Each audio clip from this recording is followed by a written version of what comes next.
what do you think? Sure, let's get started with the event. So, hi everyone, please welcome your moderator for the event, Dr. Andrew Nevin.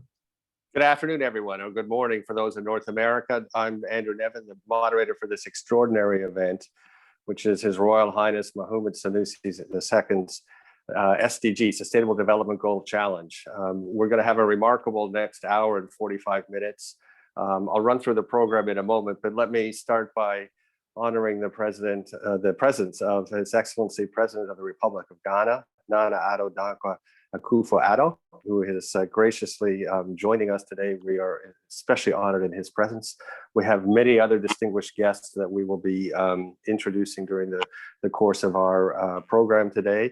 After some remarks from all of our distinguished speakers, we're going to have a chance to hear from 10 remarkable young people who have extraordinary programs that are transforming education in Africa. And of course, this is the SDG Challenge. These programs focus on SDG 4 and SDG 5, but the reality is that the SDG 4 and 5 are the foundation for all SDGs, all 17 SDGs. This is our running order for today. We're here in a moment from His Royal Highness Muhammad Sanusi II. We'll then hear from His Excellency President of the Republic of Ghana. We'll then hear from 4 other extraordinary SDG advocates who will be introduced shortly. And then we'll acknowledge the presence of so many of our VIPs, including the trustees of the SDG Challenge. And then we'll be on to the program where we'll hear from, as I said, our 10 extraordinary young people who are doing amazing things in education. We put them in 3 groups, and we'll hope to have a chance to have a discussion about that. So it's going to be an extraordinary program. I'm really excited about it, and thank you everyone for joining. So let me at this time ask His Royal Highness to give us the welcome address. Thank you very much, Andrew. It is my great honor to welcome, first and foremost, His Excellency President Nana Akufo-Addo, the President of the Republic of Ghana. Your Excellency, thank you very much for having kindly agreed to grace this occasion. It's a great for me, and I look forward to your support, your continued support in this area.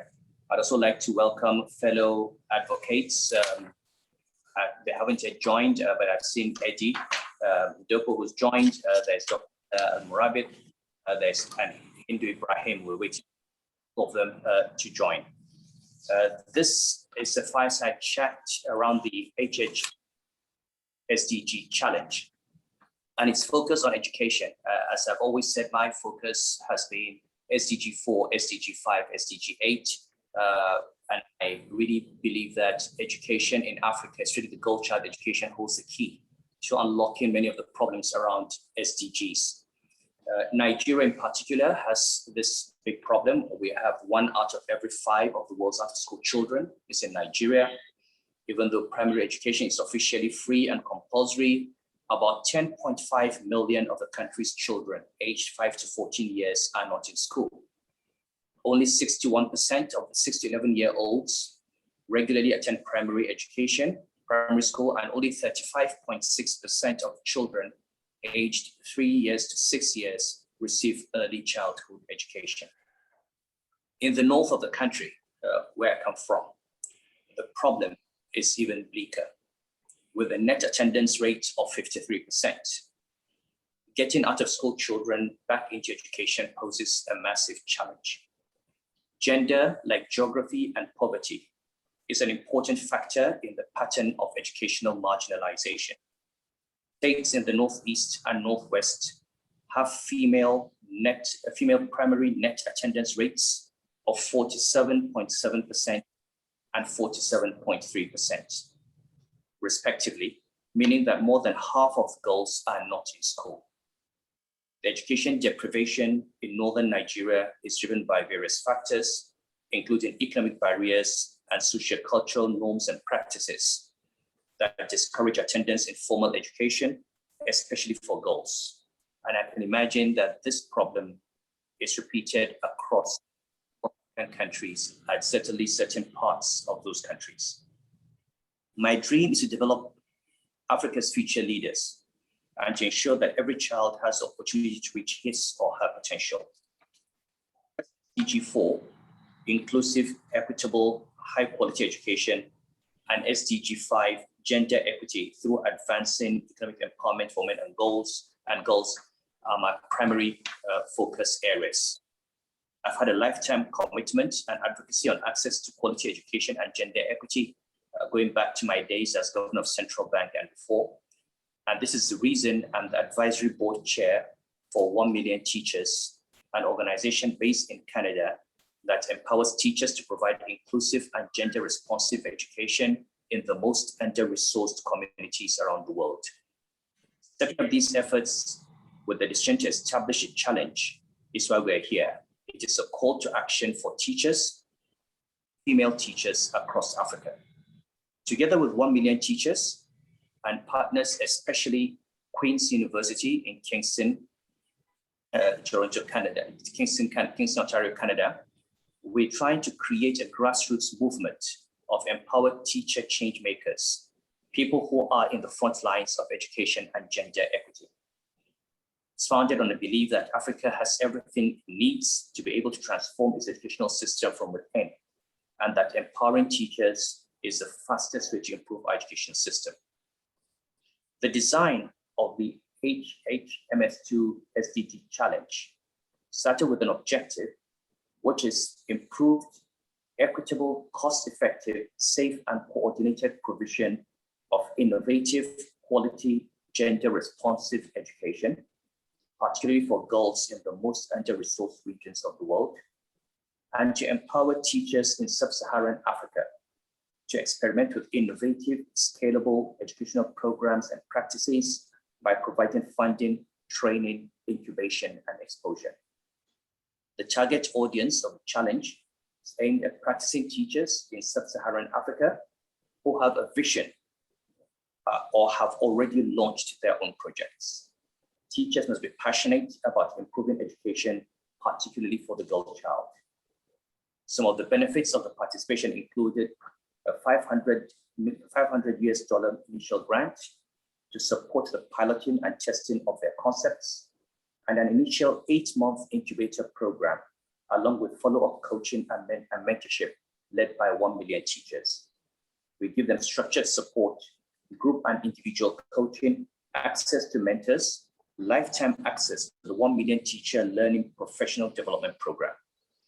They also have networking opportunities and expert coaching on a range of entrepreneurship topics, design thinking, project management, budgeting, stakeholder engagement, systems thinking, lean data approaches, marketing, and more. It is designed to create a supportive environment that helps them accelerate the development of their solutions and helps them spread the benefits to the broader community. To ensure greater and wider impact, the most promising projects receive follow-on funding to enable replication and scaling. Our hope is to use some of these ideas as proof of concept to show how, with these innovations, we can deliver education to the less privileged segments of society and hopefully get partners in the form of government and multilateral institutions to further scale up to a much wider population. The applications were opened in October 2020. We received over 900 applications for this cohort, the first cohort. Through a rigorous selection process, this initial group was narrowed down to 10, who now form our pilot cohort, and these are the 10 that you will hear from today. Moving forward, we aim to increase the number of applicants that were able to accept, while also maintaining a very high touch model. The program was launched in January 2021. The first showcase will take place in August 2021, and we're hoping to start a fundraising drive to raise $2 million to fund a scale of the projects over the next 10 years. I would like to acknowledge again the presence of His Excellency Nana Akufo-Addo, the President of the Republic of Ghana, Eddie Ndogo, who's an award-winning internationally acclaimed activist and humanitarian, fellow SDG advocate. I'm hoping that by now would have Dr. Alam Morabit would have joined us. She's a leading global health and inclusive security expert. Hindu Ibrahim, expert in indigenous people's adaptation to climate change, traditional ecological knowledge and climate change mitigation strategies. And I hope we'll get from all these great advocates and the cohort to benefit from the experience. I would also like to thank the project team and the trustees. We have a board of trustees, Dr. Masur Mukhtar of the Islamic Development Bank, Dr. Jane Chen, and Ms. Sherry Hilton are here with us. And the members of the team, Hakim Zubair, Halima Wali, Rizma Butt, Seth Warren, Eric Zhang, Shubham Mishofawara, and Herbert Tesfa Michael, who have worked very hard since October to bring us to this day and to see this project to fruition. We hope to grow the challenging and ancient annual Pan-African program, empower thousands of teachers to bring to life their own vision for the future of education in Africa. Our next steps will be to continue to work with the current cohort until September 2021. Ongoing support will continue with focus on getting more traction. In September, we'll be hosting a dinner to showcase the projects and the incredible progress that program participants have made.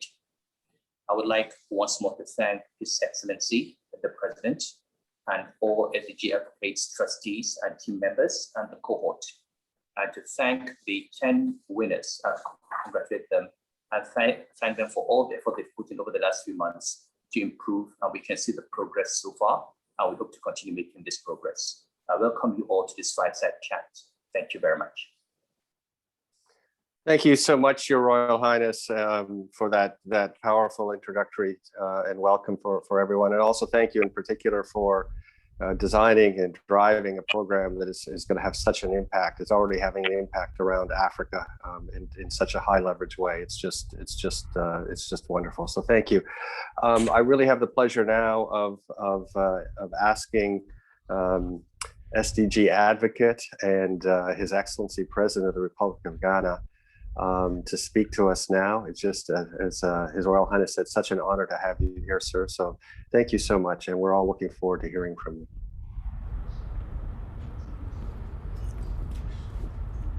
So, thank you very much. First of all, I want to thank very much His Highness Muhammad Sanusi of the ancient state of Kano and my fellow SDG advocates for the opportunity to be part of this exciting initiative.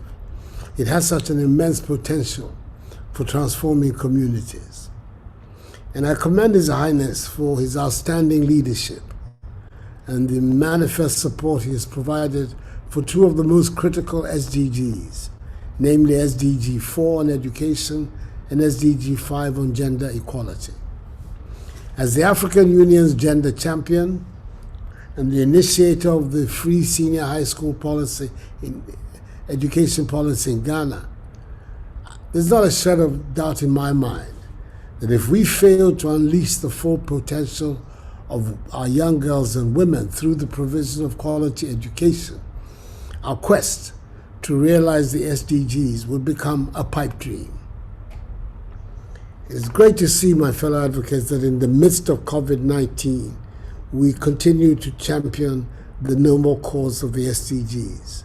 For the SDGs are even more relevant today. We must continue to work exceptionally hard to achieve the SDGs so as to be able to deal better with future pandemics, even when they occur.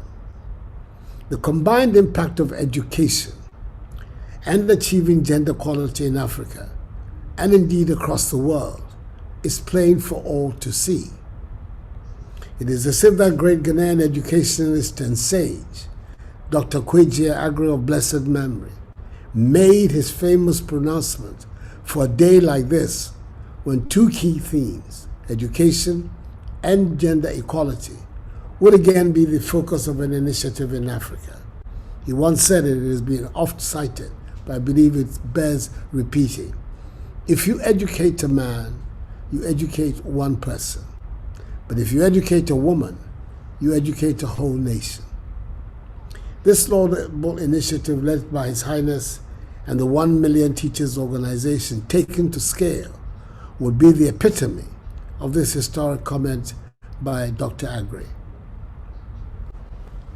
Your Highness, advocates, in September 2017, in my first year as President of Ghana, I made good on my promise to the Ghanaian people to make senior high school education free. In Ghana at the moment, the free senior high school policy is giving a fair chance to all, including especially previously marginalized young girls, an opportunity to succeed in life. I'm particularly delighted that His Highness is also paying close attention to education with a clear emphasis on gender equality.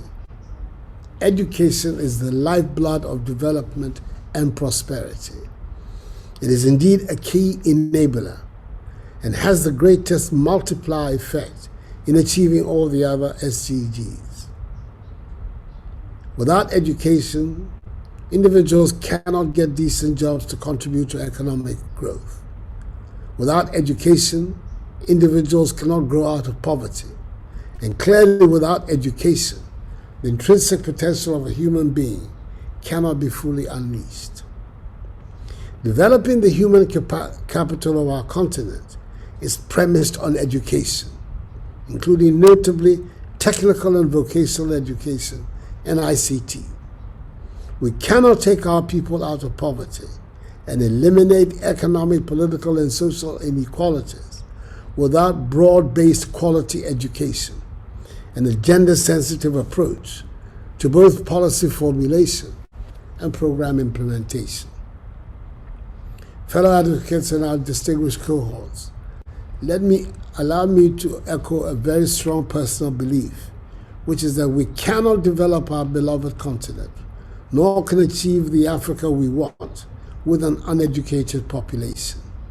We cannot eliminate poverty on our continent if people are uneducated. We cannot fight the wars of hunger and disease without education. And we certainly cannot create robust economic growth and decent employment opportunities without investing in quality education. We must therefore expand aggressively quality education to provide the current generation with the skills, the confidence, and the hope that will prevent them from crossing the Sahara Desert and traversing the dangerous oceans in search of an elusive better life elsewhere. But as we seek to do so, we must leverage technology to bring about quality education to all homes, as leveraging smart technology and innovation in education delivery are going to be key going forward. And that is why I'm most impressed with the various projects being pitched under the HHMS2 challenge, most of which are about leveraging innovation and finding creative solutions to deal with the challenges to expanding quality education. Now to our cohorts who have made this particular day a reality. Our countries, our people, and our communities owe you a great debt of gratitude. You are the cutting edge of the change and the transformation that our continent so urgently needs. You are our change agents and important drivers of change in our communities. For 1 year in life, all too short, I was a teacher, and I can tell you that teaching is a noble profession, and it has been so since the days of Christ and Muhammad. Education is the bedrock of society's transformation and development. You are our silent heroes and an inspiration to us.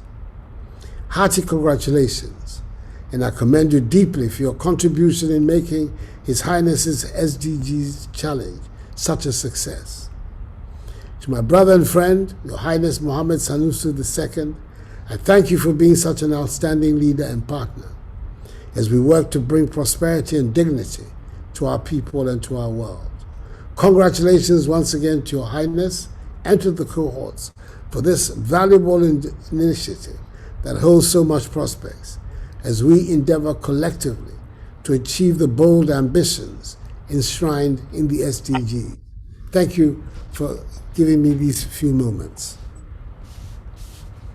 Thank you so much, Your Excellency, and thank you for that extremely powerful speech, but in particular, thank you for being such a beacon of light across Africa with under your presidency, the practical steps that Ghana has taken for education with the free secondary schools and other programs and also with the gender equality. It's really, as someone who has lived in Nigeria for a long time, it is just with great pleasure I just watch the developments in Ghana. So thank you for gracing us with your presence today, Your Excellency, and thank you for all you're doing for education, for gender equality, and for everything else, and of course all of your activities as an SDG advocate. At this stage, I think maybe we've used the term SDG advocate a number of times, just so everyone understands who these people are. There are 17 of them, all eminent people from around the world. They are appointed directly by the Secretary General of the UN. And we are blessed today, of the 17 global SDG advocates, we have 6 in our presence. So His Royal Highness, of course, is one of them. His Excellency, President of the Republic of Ghana, is another.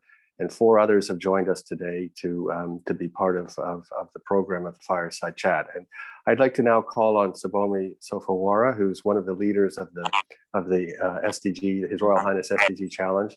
And she is going to tell us the 4 other SDG advocates that are part of our program today. So, Sabomi. And Andrew, can I just mention that His Excellency is co-chair advocates along with the Prime Minister of Norway. Oh, well, yes, actually, I did read that, and we should not neglect that. His Excellency is the co-chair with the Prime Minister of Norway. So his picture, when you go to the SDG Challenge page, sorry, SDG Advocate page, His Excellency, his picture is first. Sabomi, you're on mute, I think. Thank you, Dr. Andrew. I'm particularly delighted and honored to be introducing the SDG advocates that we have with us here today. In no particular order, I would briefly introduce Dr. Ala Murabit. I don't know if she's joined us yet, but I would just read through her profile first. Dr. Ala Murabit is a medical doctor, Canadian Meritorious Service Cross recipient, and a UN high-level Commissioner of Health, Employment and Economic Growth, with strong focus on challenging societal and cultural norms. Dr. Murabit champions women's participation in peace processes and conflict mediation, as well as the role of local leaders to implement peace and security.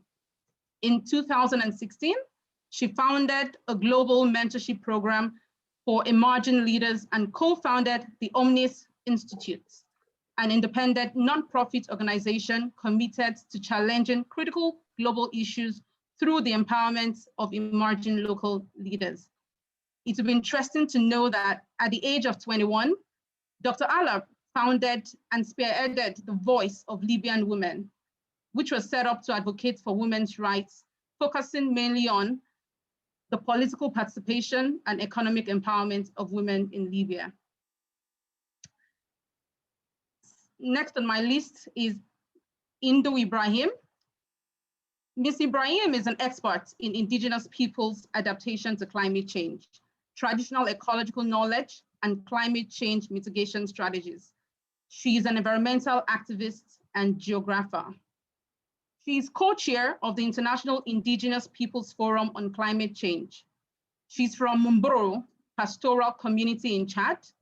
Ms. Ibrahim founded the Association for Indigenous Women and People of Chad and works to empower indigenous voices and ensure their inclusion on international platforms.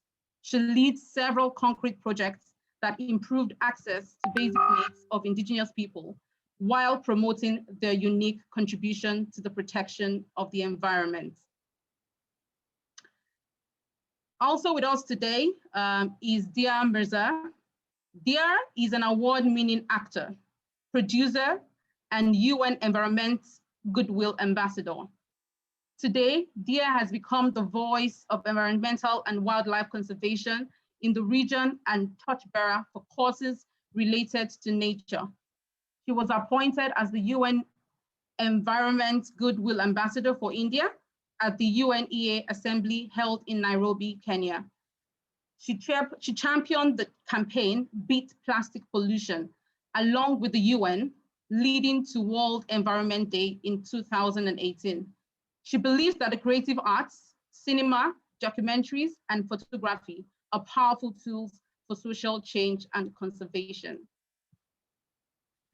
Last but not the least, we have here with us Edward Ndopo. Mr. Ndopo is an award-winning, internationally acclaimed activist and humanitarian. Diagnosed with spinal muscular atrophy at age 2 and given only 5 years to live, he has gone on to become a beacon of hope and possibility for people with disabilities around the world. Eddie, fondly called, currently serves as special advisor to RTW Investments, a leading investor in scientific and medical innovation. He has also advised organizations such as the World Economic Forum, UN Women, and Amnesty International. Mr. Ndopo holds a master's in public policy from Oxford University and is currently setting in motion plans to deliver a televised address to the UN from space in an effort to inspire greater ambition around the SDGs. And this would make him the first physically disabled person to travel into space. Welcome once again to all the SDG advocates. And over to you, Dr. Edward. Thank you, Salome. It's just inspiring, each of the stories of the SDG advocates. So we're going to ask each of the advocates to give us a few remarks around a theme here, and a couple of our advocates are having a little bit of trouble joining, so I hope they manage to join before this part's over. But if they join afterwards, we'll still have to give them a chance to speak. But I wanted to call on Mr. Eddie to start on it. He's going to talk about relating the SDG challenge to inclusion. I'm really looking forward to his remarks. His story certainly inspires many people, but also inspired me. So Eddie, please go ahead. Thank you so much, Andrew. Let me start by first thanking my dear mentor and somebody that I really hold in the highest regard, His Highness. Thank you, Your Highness, for having me here. It's my absolute pleasure and honor. And of course, I would co-chair His Excellency, Mr. President. Thank you for your really powerful and moving keynote address. So much of what you said, I think, is so incredibly timely, given the context in which we are living and against the backdrop of the COVID-19 pandemic. And of course, last but not least, I really want to extend my heartfelt congratulations to the entire cohort, the 10 remarkable young leaders that His Highness has assembled here. You all are remarkable leaders, and indeed the future will be shaped by your vision for the world that you hold. By way of introduction, I want to say first and foremost that I speak to you today as a living embodiment of possibility for many reasons. Not many people know this, but about 90% of children with disabilities across our continent have never seen the inside of a classroom. These are precious children with all kinds of disabilities. And that could have been me. I could have been among the 90% because at the age of 2, I was diagnosed with a debilitating degenerative condition called spinal muscular atrophy. In other words, the older I get, the weaker I become. And so my doctors predicted that I would not live beyond the age of 5. I have since outlived myself by 25 years and counting, having turned 30 last year. And I have gone on to become the first African with a degenerative disability to graduate from the University of Oxford. It was not just a personal victory for myself, but is really a symbolic victory for young Africans with disabilities across this continent to demonstrate that regardless of who we are or where we come from, we are capable of achieving the extraordinary.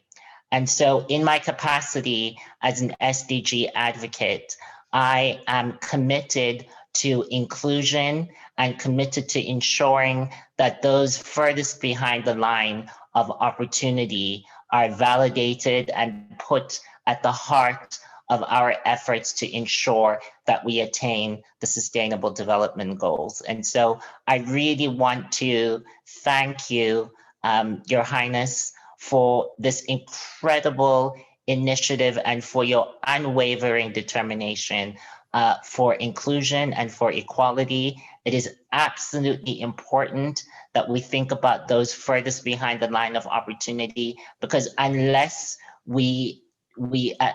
until we validate the lived experience of those of us who experience social exclusion, we will never be able to attain a world in which nobody gets left behind.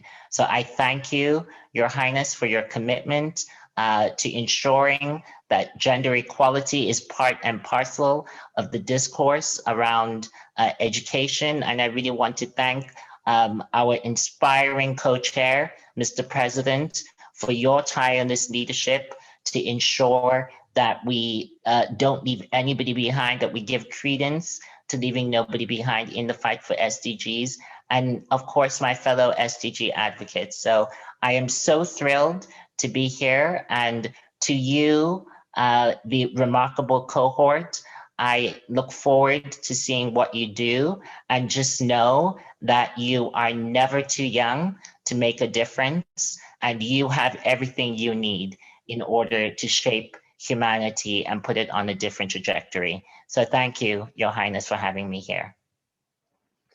Thank you, Mr. Eddies, for such a powerful speech and such powerful, inspirational story. Please read what people are saying in the chat. You've inspired us, you've inspired people around the world, and you've inspired every single person today to think about. And that line really struck me was, think about the people who are furthest behind the starting line in that. So thank you for being part of it. And we look forward to your comments as the winners, the SDG Challenge winners, present their programs. There's actually a section that deals with marginalized communities and education, which we often don't think about.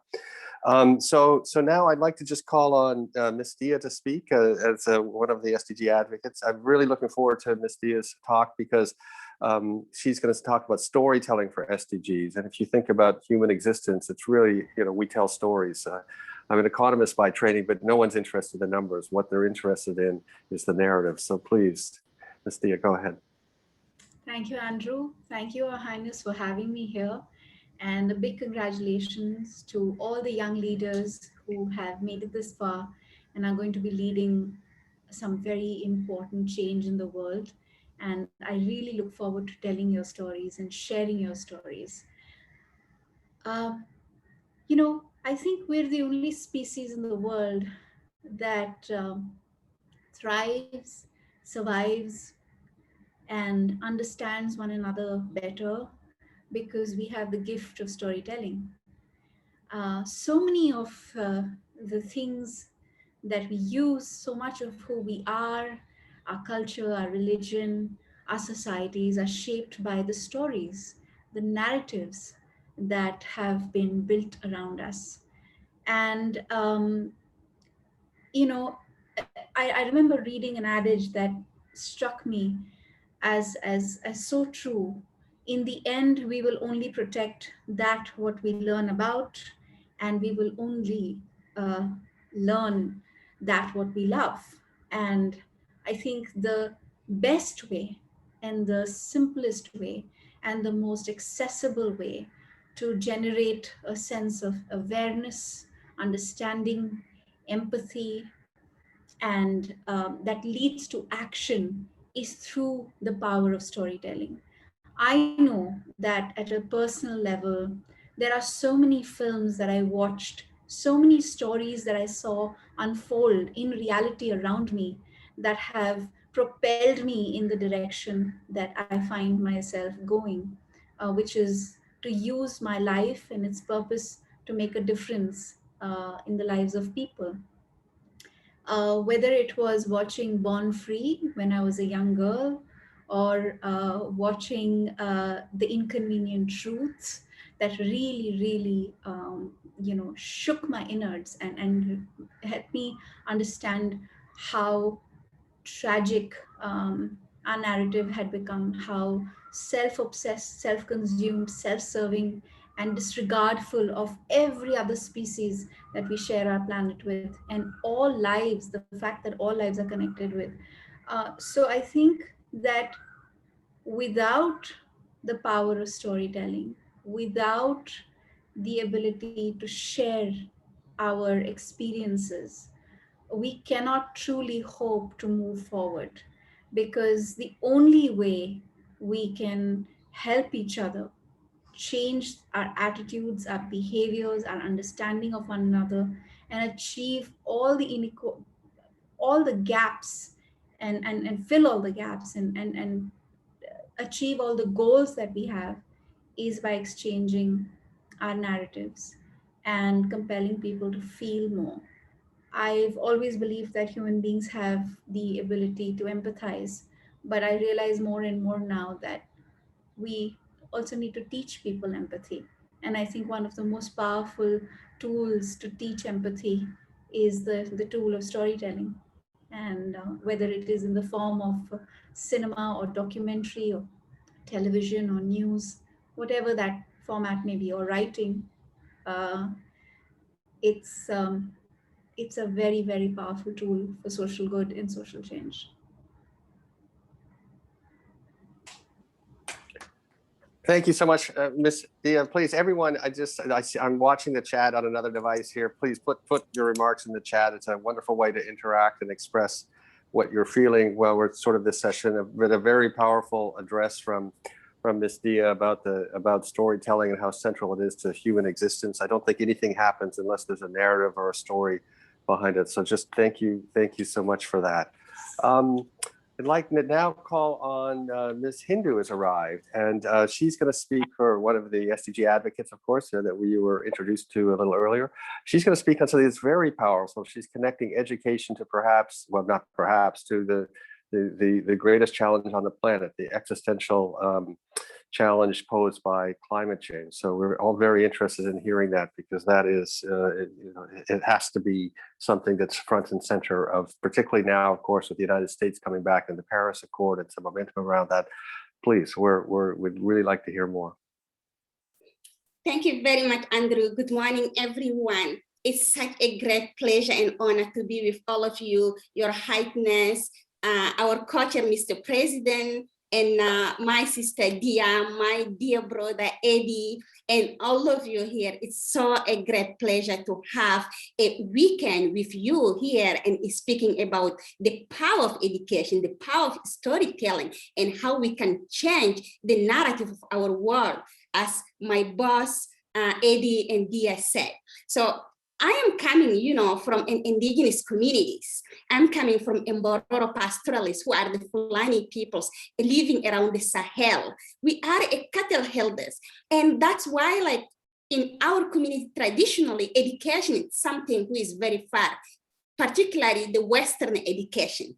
And you know what? I got a chance because I was so lucky when my mom decided to send me to school, me and my sister.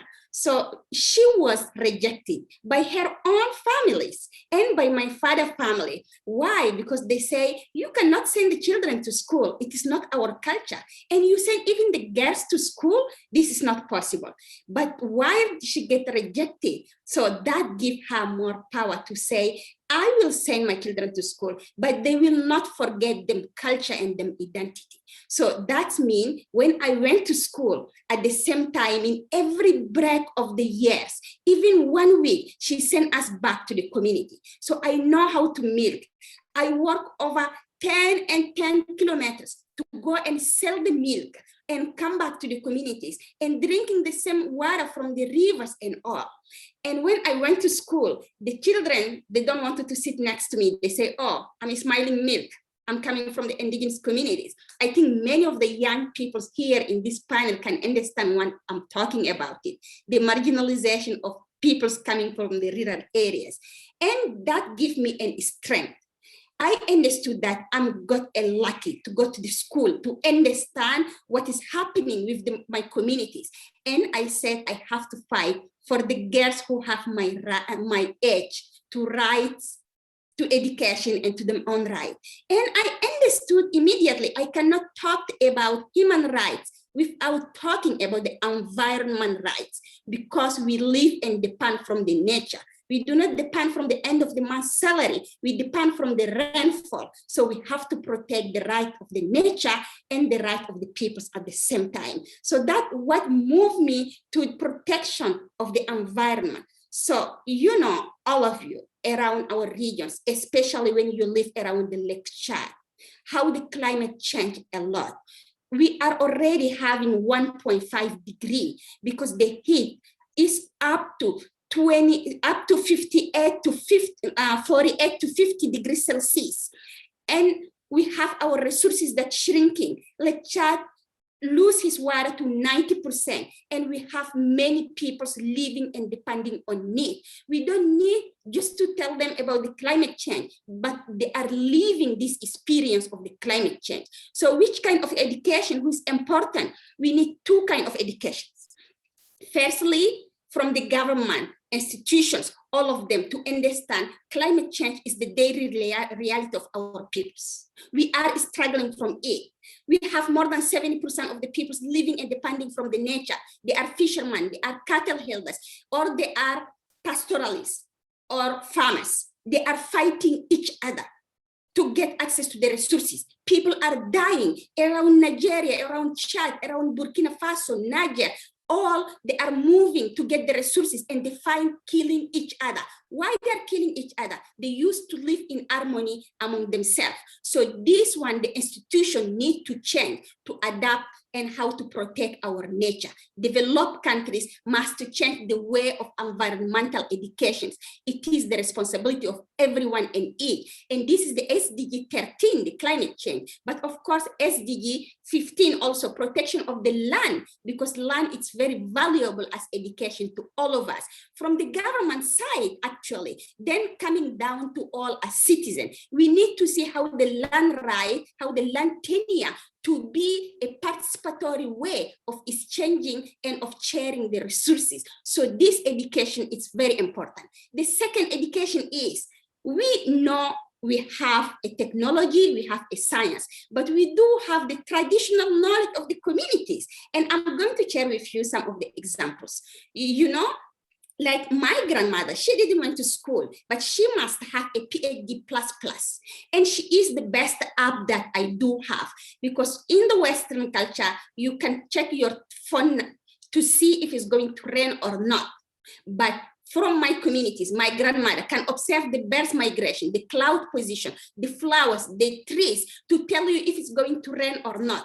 So this education is very valuable to all of us. We must put it in the top of the climate solutions. That's why when I get the chance, the day before yesterday, to talk in the Biden event, I say I'm so happy to see the US coming back into Paris Agreement. But the US must understand we also have our own way of environmental education. We have our knowledge that we have to combine science, technology, traditional knowledge of our peoples to fasten the climate solutions. So my conclusion is, we don't have time. We have only 10 years to the SDGs, but also to reduce the emissions. Those 10 years, let us use all our power to make our environment healthy, because the healthy environment is the healthier of our peoples. With the COVID, we all know, living in harmony with the nature is living in harmony with ourselves and having our own health. So let us do it together as the objective 17 of the SDGs. Partnership, that what we are doing as SDG advocate, and I'm calling all of you to do the same. Thank you so much. Over to you, Andrew. Thank you, Ms. Hindu, for that inspiring speech. I mean, I think sometimes I get very discouraged about the state of the world, and particularly about climate change and some of the challenges in my home country, not home country, but country where I've lived for a decade, of Nigeria. But when I see young people standing up for the climate, I'm inspired. I think we have a bright future, and I think that your voice is one of the most important voices globally. And also, I think it just highlights the fact that climate change is not a future issue, it's a today issue. The Lake Chad region has suffered so much in the last decades from the change in the climate, and people need to understand around the world that there is no alternative. Well, no alternative for the human race, but to do this. So thank you for all you do. So now we're almost at the point where we're going to talk about the wonderful programs of that. I'm very sorry. I don't think Dr. Allah has come. We'll make time for her if we manage to get her into the program, but so we'll move on. I just want to do a few acknowledgements of some of our special guests today. All our guests are special, but just again, I wanted to thank the Board of Trustees of His Royal Highness's challenge on that. So we have with us one of the Honorable Minister, Dr. Mansur Muhtar, who is the Minister of Finance of Nigeria when I arrived, in fact, back in 2008. Cambridge graduate, Executive Director at the World Bank, Islamic Development Bank. So thank you so much, sir, for all you're doing with His Royal Highness on that. I'd like to thank, again, Professor Jane Chin from Queen's University in Canada, the Faculty of Education, who's, again, one of the trustees with His Royal Highness. And I'd like to thank Miss Sherry Houston, who's a very well-known social entrepreneur and intrapreneur in Canada, who's also one of the trustees. So thank you all, and thank you for your presence today. But also it just reminds us, it's actually a lot of connectivity between what His Royal Highness is doing in Canada, which is really great for me to see as a Canadian who lives in Nigeria for a long time. So I also wanted to acknowledge the presence today of my dear brother, the High Commissioner from Nigeria to Canada, High Commissioner Ade Asakun, who's with us today. So thank you, sir. And also the head of the Nigeria Trade and Investment Group for Canada. So these are the people trying to connect Canada business and Nigeria business. So Mr. Taiwo Odotolo. And finally, I'd like to acknowledge and thank Anne-Marie, who is the Executive Director in the UN office that partners together with His Royal Highness SDG Challenge. So thank you all for being part of this event today and for all you're doing to advance what His Royal Highness is trying to do. So with that, I think we're at the stage where we're moving on. Sorry, just looking at my notes here, moving on to hear from our fantastic winners, our 10 winners, or first cohort, as His Royal Highness called them. So the format today is as follows. So we have, what we've done is we've grouped the 10 winners into 3 groups. And in each group, we will have, because we don't quite have time to have everyone present live, there's a 1-minute video for several of the winners, and then one group will present in person. So that will mean in total we'll have 3 groups presenting in person. At the end of the video, but all of the people involved, so even the people on the video, the leaders on the video are here to answer questions or listen to the discussion. So at the end of each section, so the 1-minute videos and the 4 or 5 minute in live presentation, we'll take a pause, and the SDG advocates and His Excellency the President and His Royal Highness can comment or question at that stage, all of them in the same theme. And we'll have about 10 or 12 minutes for that at the end of it. So just before we start, just to let you know, so we have 4 of the winners in group 1, and that group's what we call novel curricula. So these are people that are really doing innovative things and how education should be done, how it's taught, what's being taught, and very interesting things. When I was in the original session 2 months ago, the kickoff session, I was amazed at the innovation that we're seeing in here. The second group that we have is literacy and numeracy. So a group of leaders that are focused on the very basic skills as the foundation of any education. And I promised Mr. Eddy a little earlier that we had a group focused on making sure that every population has access to education. And the word we've used here is complex population. So again, these are populations that are often left behind, but these leaders have taken it upon themselves to be able to bring education, meaningful education to this group. So let's start, if we can start with the video for group 1 novel curricula. There's 4 in the novel curricula. So we'll have a 1-minute video for 3 of them.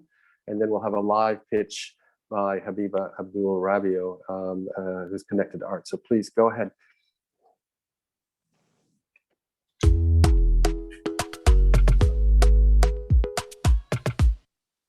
My name is Mujida Ajibola. I am the team lead at the Sustainability Hub based in Abuja, Nigeria.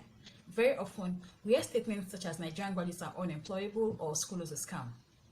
I almost said the same thing until I was forced by my son's experience with air pollution to understand the connection between externalities as taught in my undergraduate economics and vehicle emissions. This points to the gap between the education we receive in the classroom and our realities outside the classroom. When students cannot draw a connection between the skills they are taught and the skills they actually need to thrive, they get disconnected from learning as they do not see how it affects them now or later. Focusing on global development, we bring sustainability to the heart of school and teaching life. Teachers are supported through a 5-step model of understanding sustainability, making connections between the classroom and global challenges, integrating this in their work by encouraging active and participatory learning to drive change towards sustainable schools while empowering learners to take action in their communities. Please join us. A lot of students flop their exams, despite their hard work and their teachers' hard work. I don't think it's because they are dull. I think it's because they just haven't been shown how to learn. And this is the reason for Project Learning to Learn. In terms of impact, we're relying on schools and teachers to help us to achieve our aims and objectives. Our access to schools in Abuja is gradually growing, which is good for us. For a long time, schools and teachers have focused only on teaching children what to learn. But I think it's high time we also started to teach them how to learn. And we're offering ourselves for this all-important project. Thank you for listening.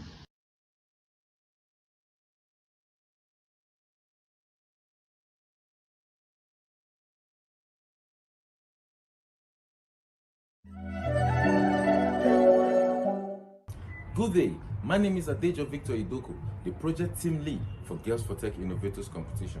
In today's world, digital literacy is a very important skill that everyone must acquire to meet societal demands. Northern Nigeria records highest out of school children, where 34% of these children are girls. How then can the rest who are already enrolled in school but do not have access to digital skill education cope in today and tomorrow's society? Girls for Tech Innovators Competition aim at training and empowering girls with various digital skills ranging from basic computer application to programming and the SDGs and mobile application development. With our integrated training system, the girls will be more exposed to the concept of solving practical problems in their community in line with the SDG using ICT. Presently, for the pilot phase of this project, we have 25 teams and 125 girl child participants. At the end of this project, the girls will be awarded certificates of completion and a cash prize to be won. Support us today as we train and empower more girls into the tech space. Thank you.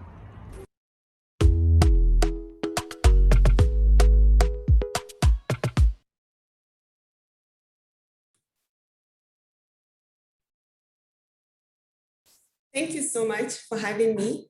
I'm very honored to be here today. My name is Habib Arabiu. I am the founder of the IT Makers, a project focused on helping girls in Northern Nigeria acquire practical skills. Today, the north of Nigeria is in conflict due to rampant poverty and insecurity, which is being escalated by other factors, such as a lack of infrastructures. And this whole scenario falls against a backdrop of low quality, inadequate education. Although the north of Nigeria accounts for more than 50% of the total Nigerian population, in a 2016 World Bank report, Northern Nigeria emerged as the sole reason for the stagnation in poverty eradication rates in Nigeria. As His Highness Muhammad Sanusi II rightly stated, nobody who is a leader in the north today can afford to be happy. This needs to change, and this is where the IT Makers project comes in. Our overarching goal is to empower the large northern demographic to be more productive. With our project, young girls learn to make crochet products that teach them skills and help them earn better. An average size crochet stuffed toy can be made in 3 days and sold for 5,000 naira, which is the same amount that a young girl working as a house help would make in 30 days, or a young girl selling granuts on the streets can hope to make in 6 months or sometimes even a year. At the IT Makers, we believe that little things make big things happen. So while we're teaching the girls crochet now, through this, they will acquire entrepreneurship skills, which will subsequently lead them to earn better and gain life independence. Through our work, we and our students have made profound discoveries that have changed the trajectories of their lives and those of their families. Teachers of schoolgirls enrolled in our activities have reported improved concentration levels in academics, better handwriting skills, and a willingness to try harder at difficult tasks. This is because although learning handicrafts teaches girls to make things, they also develop beneficial skills such as concentration, resilience, creativity, and productivity while they do this. Also, we've learned that the stereotypes about Northern Nigerian women and girls being lazy and dependent are false, because we have met girls that are passionate about educating and improving themselves. So far, we have trained 200 girls to crochet, knit, and sew, and our next target is to train 1,000 more girls within the next 2 years. For the IT makers to grow, we are seeking partnerships for publicity, awareness, finances, and women power. We need more hands on the job. At our current capacity, we can only take in 20 girls at a time, and we rely on mixed age grouping to facilitate our learning. Girls like Aisha have had to be turned away, and it was only through her persistence that she got to stay. Our ultimate goal is to set up a center that will train and employ more people, so more of this work can be done in teaching others. This can only happen with the right partnerships and the right finances. My vision is to start a makers movement that will change the narrative for Northern Nigeria from the current one of banditry, terrorism, and poverty to one of productivity, creativity, and self-sustenance. And the IT Makers is a small step towards achieving that. Thank you so much for your time. Thank you, Habiba, and thank you to Adejo, Femi, and Ajibola. And it's really great to see you all again and see the projects again, but see how far they're coming. So I'm going to turn back to the SDG advocates. I mean, just so many of the themes that you talked about, these projects already touch upon. Obviously, the first one with Sustied and Ajibola is exactly what Ms. Hindu was talking about in her speech. So SDG advocates, please, comments, you can connect the different projects together, you can give suggestions, you can ask questions, even the ones that were on the that were recorded. All of those leaders are online, and they're able to take questions if you want to take a question, but I'll throw it open, and maybe I'll ask Ms. Hindu to start, just given that the first one we had was on the education for sustainability.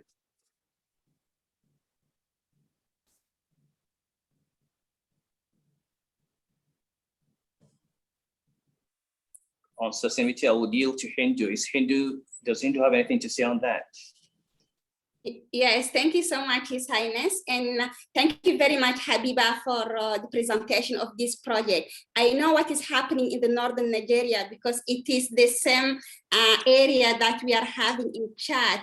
And we know also the power of the women in this region. When you empower them, how they can also economically can change the narrative of the Northern Nigeria. So it's really very important project what you are, in the initiative that you are presenting. It can play a multiple role in economic, in the socials, in access to the gender to the power, and also protection of the environment, as you said. So it's really very inclusive and important. Like I think this project can be connected to many of the SDGs around the 17 goals. So just one question to you, how about the access to the market? Because the poverty in this region is very, very high. And then is it people's going to put like 5,000 naira to buy your beautiful, I really love it, it's very beautiful. Are they going to buy that to give it to them children rather than buying a food to give to the kids? So this is my only worry, or maybe my only questions to you. If you can have the access to the market, it can be sustainable. But if you cannot ensure the access to the market, maybe you can redesign the objective to be more inclusive of something else to help you move forward. Thank you so much. Over to you, Andrew. Thank you for that. So let me ask Mr. Eddie or Ms. Dia, sort of comments or connecting together. I mean, many of the themes that you talked about, both of you have been touched on in here. So please, comments or questions about any of them. So Mr. Eddie, Ms. Dia, who would like to go first? Sure, I don't have very much to say. I'm really blown away by just the ingenuity. I mean, all of you are just absolutely remarkable. I'm truly really impressed. And I think I'll echo the sentiments of my sister Hindu. I think that, you know, all of these connections are really important, because I think the thread across all three of the initiatives that were shown is really education as a tool for self-empowerment. So it's not just education for education's sake, but the initiative learning how to learn. I mean, I think that that's really fantastic, because I think ultimately what we need as a continent and what young people all over the world need is critical thinking skills, the ability to understand and analyze and make sense of the world in which we live. So I want to just take my hat off to all of you for that connection. And then, yeah, I guess as Hindu asked earlier about access to market, that was sort of a thought that I had as well. But yeah, very impressed. Okay, thank you so much for that, Eddie. Just a great comment from Winifred on there, that of course there's a relationship between teaching girls to knit and STEM, right? Because it's a very mathematical thing when you do crochet. So is there a way for these things to come together? And of course, it's important to increase their incomes, not just through the crochet, but also getting women involved in STEM and inserted into global value chains. So maybe there's a connection between that. So Ms. Dia, let me ask you for any comments or questions you have on this section before we go to the next one. What are your thoughts about maybe how storytelling fits into some of these initiatives that the winners have showcased? Well, I think the first and the most important thing to acknowledge is that each of their stories and everything that each of these groups of people, young people, are doing is absolutely critical to achieving the sustainable development goals, because it is this work on the ground that happens, that connects to a lot of the work that's happening on the ground in other parts of the world. I also think what's really, really interesting and important to note here is that one size doesn't fit all. I love the fact that they have chosen to make a difference with ingenuity and to do it through understanding the problem on the ground and coming up with solutions that will help immediately based on the understanding of the people on the ground. And I think that this is something that's very important to share, because different communities have different challenges. And yes, education is critical towards self-empowerment and development. But how is this shared with people? How do we take it to the people? How do we make it accessible and relatable and understandable is what makes each of these programs truly amazing. And I hope that many more people across the planet can adopt these systems and understand how this can be done everywhere else. There's not much else that I can add other than agree completely with what Hindu and Eddie said. Thank you. Okay, thank you, Ms. Dia. So just to wrap up this, all of them are fantastic. I do want to comment on just Femi, just learning to learn. If you look at the chat box, has really caught people, because of course we all want young people, well, we want everyone to learn. I'm still trying to learn at my advanced age, but if you don't learn how to learn, you're never going to learn. So keep at it at that. Okay, so we're going to go on to the next group. So group 2 is about literacy and numeracy and some innovative programs that address those challenges. I mean, at the end of the day, those are the foundations for all other learning. So we've got 3 groups in this. So we'll have 2 videos of 1 minute each on 2 of the programs and a live pitch from Rashadat after that. So please go ahead with the video. Andrew, if I Oh, sorry, Your Excellency, please go ahead.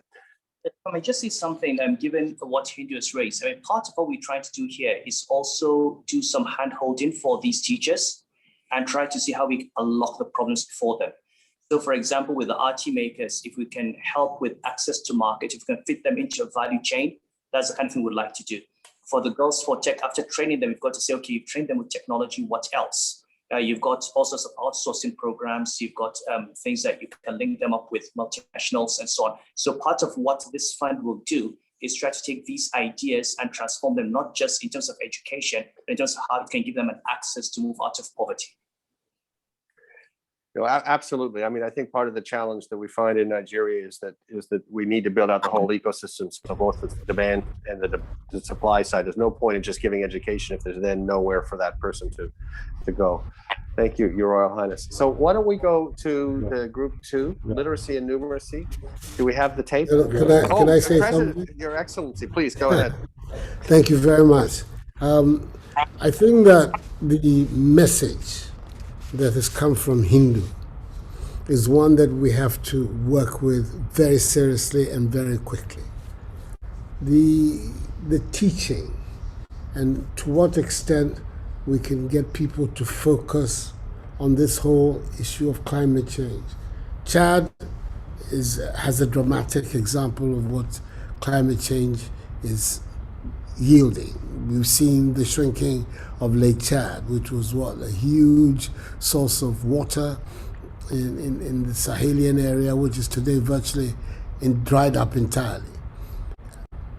The information that comes from the people who live around it and what we need to do to preserve our environment is so very critical. Ghana, we're here in an area which has large forests and waters, but there are obvious developments that are compromising those even in Ghana, which is relatively blessed.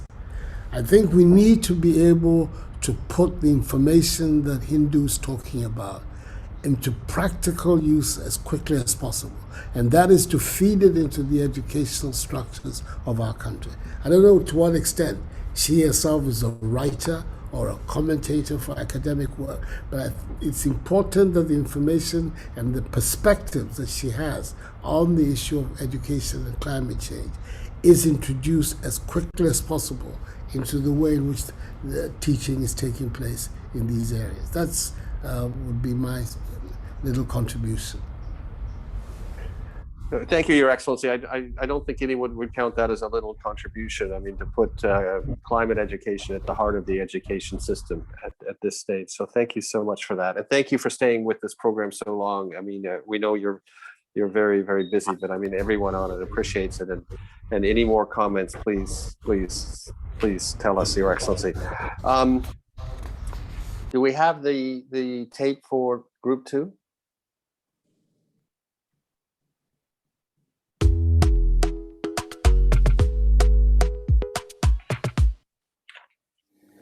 Hello, my name is Jane Chigabachigitege. I am the team leader for the Bloomers Lake Initiative from Karonga, Malawi. Illiteracy is a big problem in Malawi. According to the UNESCO Institute statistics, Malawi has an adult literacy rate of 62.14%.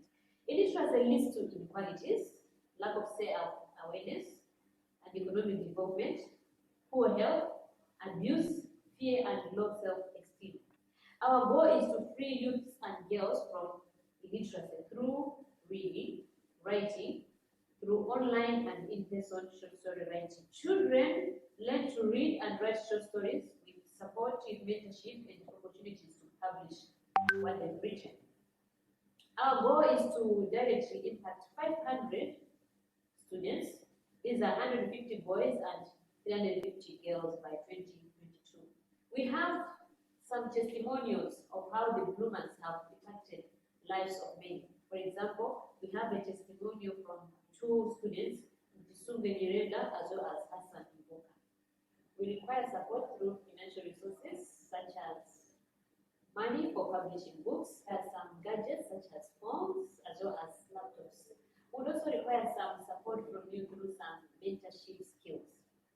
We all can do something. We all can play our part.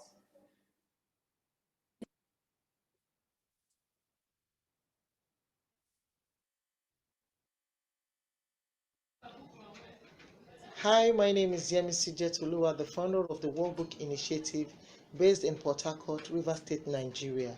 The Workbook Initiative is aimed at improving the quality of education, particularly among the less privileged. The Workbook provides additional support to help students work through high-quality curriculum regardless of where they are. During the COVID-19 pandemic, the Workbook has provided opportunities for students to continue their learning without the need for electronics and internet. Our workbook is designed to be aligned with SDG 4 quality education and the NED 9-year basic education curriculum. The workbook is designed to help students from underprivileged community learn at home. It's self-explanatory, easy to use, and allows students to continually practice problems to enhance their learning. So far, we have reached out to local communities and piloted our workbook amongst 80 learners.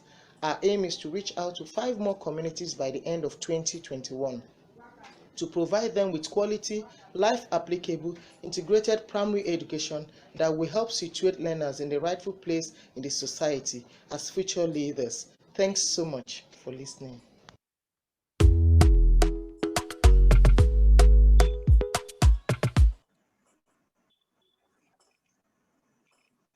Good afternoon, ladies and gentlemen.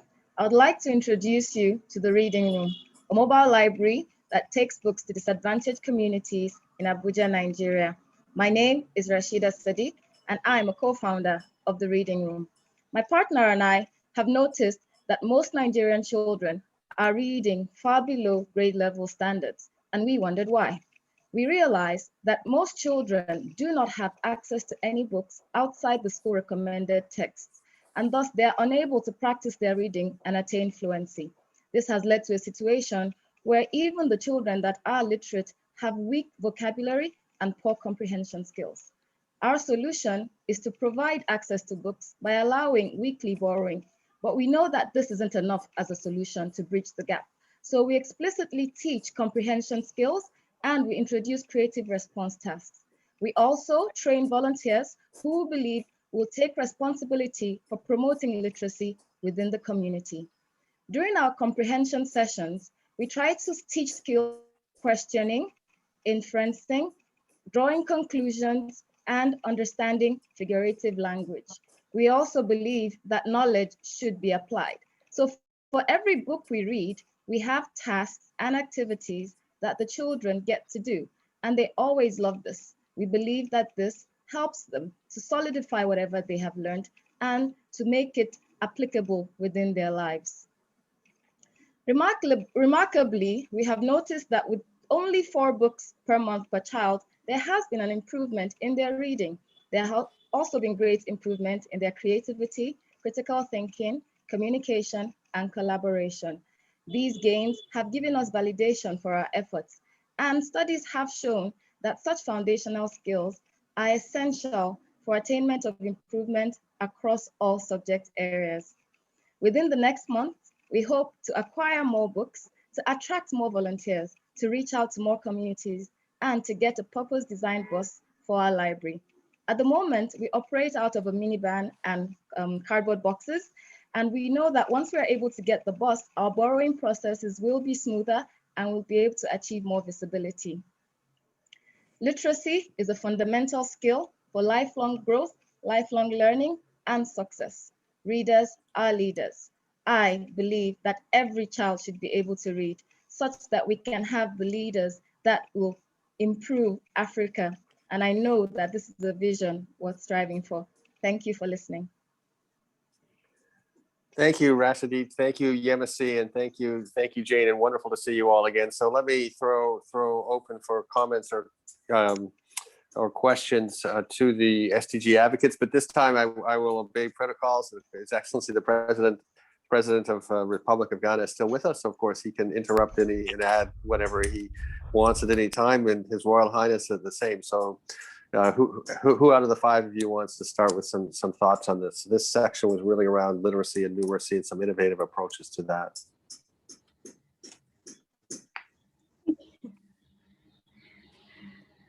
Andrew, should I jump in? Go ahead. Okay, great. This is fantastic. Thank you so much, Rashida, for that very, very wonderful presentation. Okay, because I'm here to comment on how storytelling can impact people's understanding, awareness, and response to the work, the good work that each of you is doing. The only thing that I would encourage you, this group and the previous group, to do more of is to personalize your stories. Tell people why you started doing what you're doing. Make it as personal as you can, because people don't connect with facts and figures. People connect with human stories.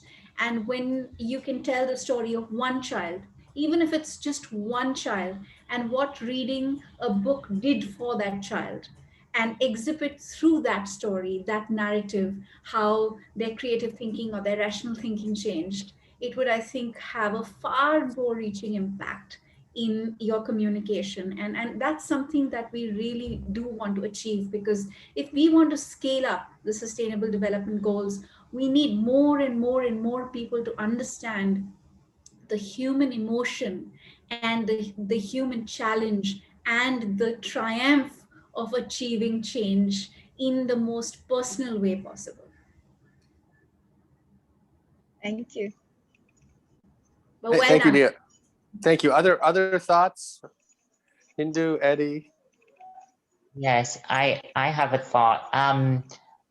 Really phenomenal projects. I'm really interested in the kind of books that are being distributed in terms of content, because I think as Dia was speaking so eloquently about the power of storytelling, I think it's so important that we see ourselves reflected in the books that we read, right? So in other words, I'm just wondering whether there's an opportunity for a partnership with writers, with authors, who are African, who are women, who can maybe speak about stories of empowerment and resilience, so that the young minds who are consuming these books don't just consume narratives that are completely different from their own experience, but get to see themselves in a different light. I think it was Chimamanda Adichie who spoke about the power of seeing herself represented and her own community. So I think that that's potentially a powerful collaboration, and we might want to think about how we can connect, young writers so that they can provide, different kinds of narratives for these young people. But fabulous project, really good. Thank you very much. Andrew, sadly, we didn't get to hear Jane very well for the Bloomers. I think should we replay it? Should we replay it? I think Eddie would have been very happy with what they're doing in Malawi with the Bloomers. This is exactly what we're talking about, and that's what Chikava is doing. The audio wasn't very good. I do hope we can get that. Yeah, I think also, I mean, the Malawi project, Jane's project is really fantastic, and maybe we could replay that. I think it's important enough we take a minute to do that. Is that possible, Seth or Eric, to replay with better audio? Hi there. Our audio file is a bit limited, but Jane is also on the call, so Jane can speak to that if So Jane, can you come on and just talk? I mean, your project is so powerful, and also it's important for the whole program, because it's not in it's in a smaller country, and Jane, please go ahead and take a minute or two and just tell us yourself, your story. Thank you so much, Andrew. Our project is called the Bloomers Learning Initiative. The problem which we are trying to resolve, or which we are trying to solve, is literacy. According to the UNESCO Institute of Statistics, Malawi has an adult literacy of 62.14%. It is 130 in ranking. So what we are trying to do as the Bloomers basically is to end literacy through short story writing as well as through reading. We are in belief that we are all meant to bloom wherever we are placed, or regardless of wherever we are placed and the situations that we face around us. So we are targeting 500 students. These are secondary school and primary school students who are trained on how to write short stories as well as how to read short stories. After these students have written their short stories, the stories are published into books, which are later on read by other students. Like in this case, the reading room could also utilize the stories which are written by the bloomers. We have had testimonials of students, which was shown in the video, of students who have benefited from the Bloomers Learning Initiative, which has spread across Malawi and have impacted almost 1,200 students. Right now, we are awaiting publishing of some books by 17 learners, and we're also waiting publishing of some books with the help of 1 million teachers to reach out to 50 learners. So basically, we'll publish our books into volumes like Bloomers Volume 1, Bloomers Volume 2, etc., etc. Our point of need right now is the finances to publish the books. We're also looking forward to having some gadgets which would help the learners publish their books, such as phones, laptops. We're also looking forward to have some mentorship from skilled people, like we had Gia, who is a good storyteller. So we are looking forward to mentorship from such people who are very skilled in short story writing, so that at the end of the day, we have a lot of authors coming from Africa and having books written by African children, read by African children. Thank you so much. No, thank you, Jane. It is such an inspiring story, and of course, it's, to be a great reader also means you should be a great writer, and the two things are kind of fit together. And your program is really inspiring.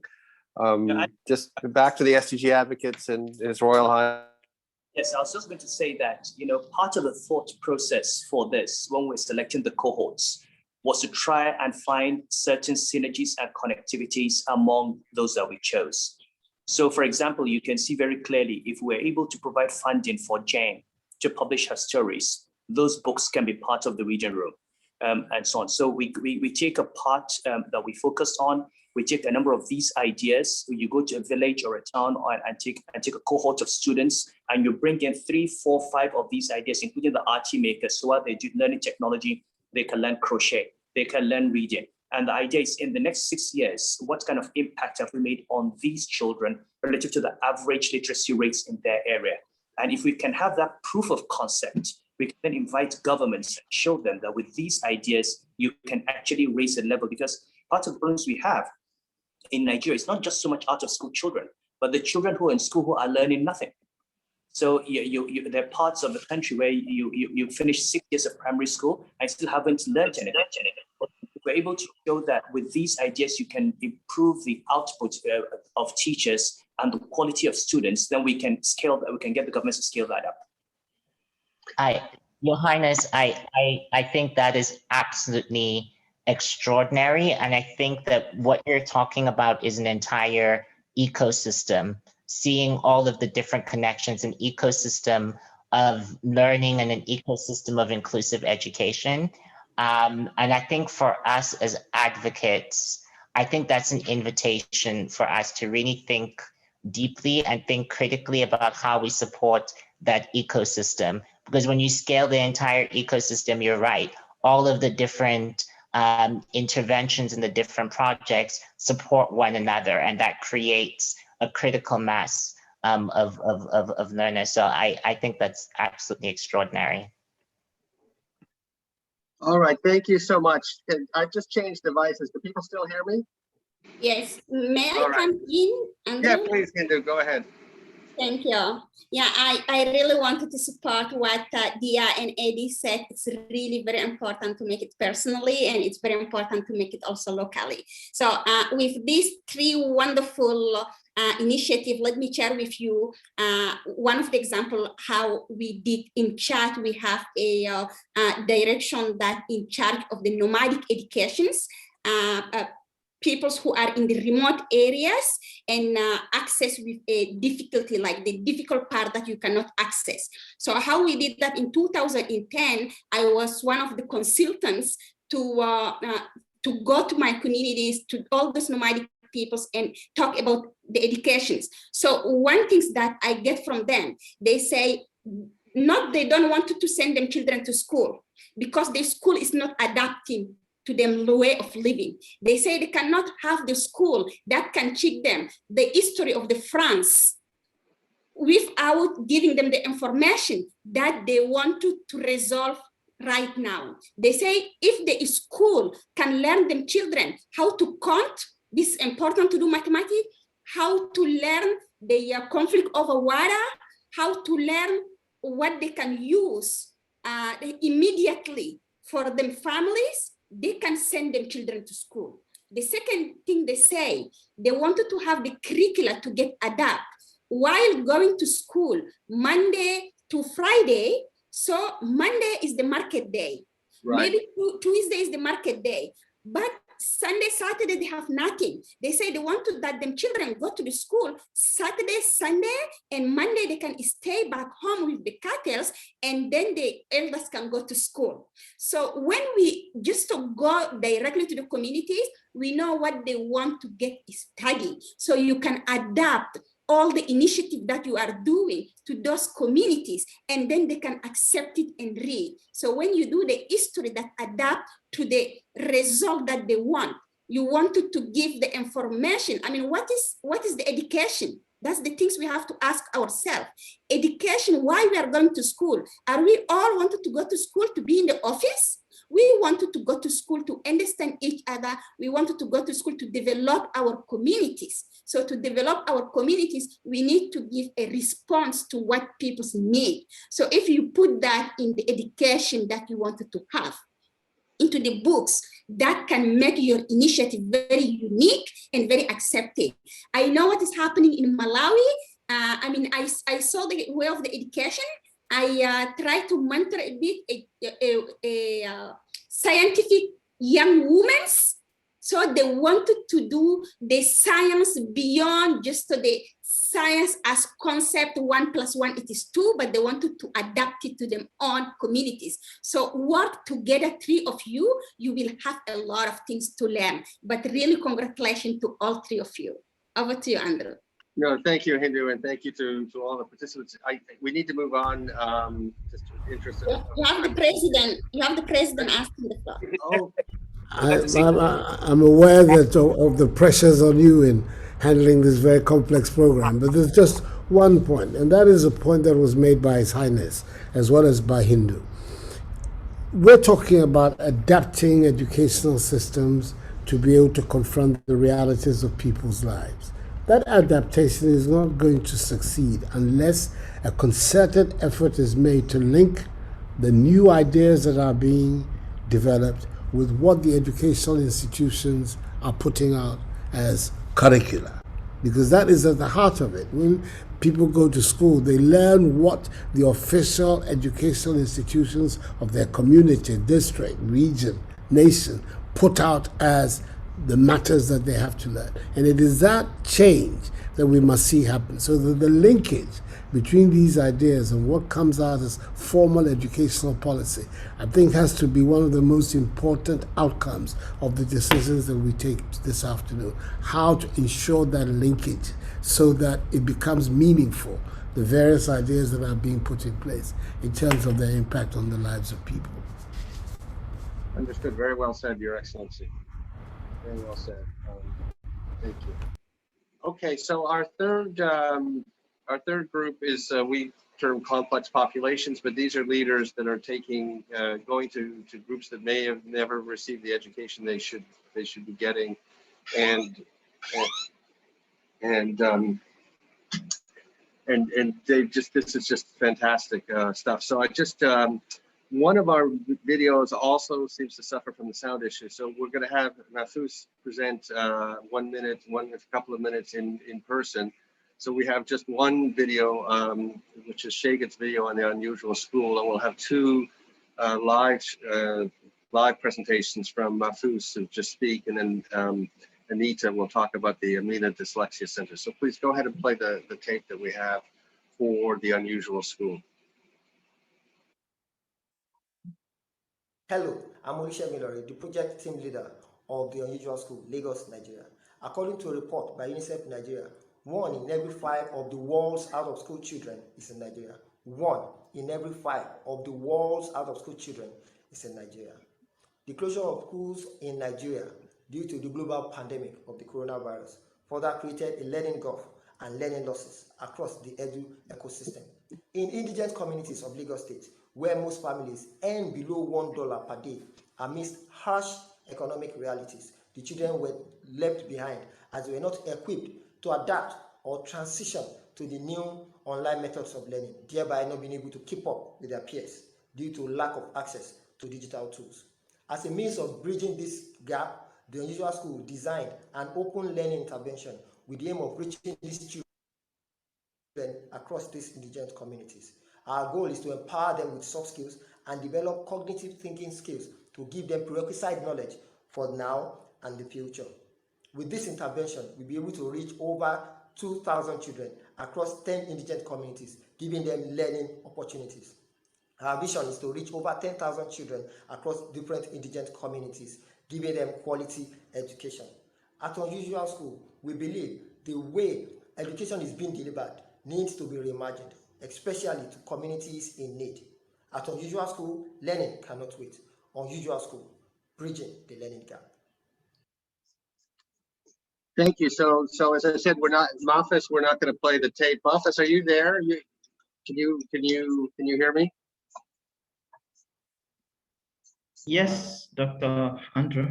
Okay, so you're on the spot. I'm sure you recorded very well. I'm sure you'll speak just as well. But please tell everyone about what you do, because it is incredible. All right. Thank you very much. It's a privilege to have my presentation on the project I do. My name is Mahfouz Alabidu, the founder, Inmates Education Foundation. What we do at Inmates Education is that we try as much as possible to bring closer all-inclusive education for inmates and juveniles in correctional centers.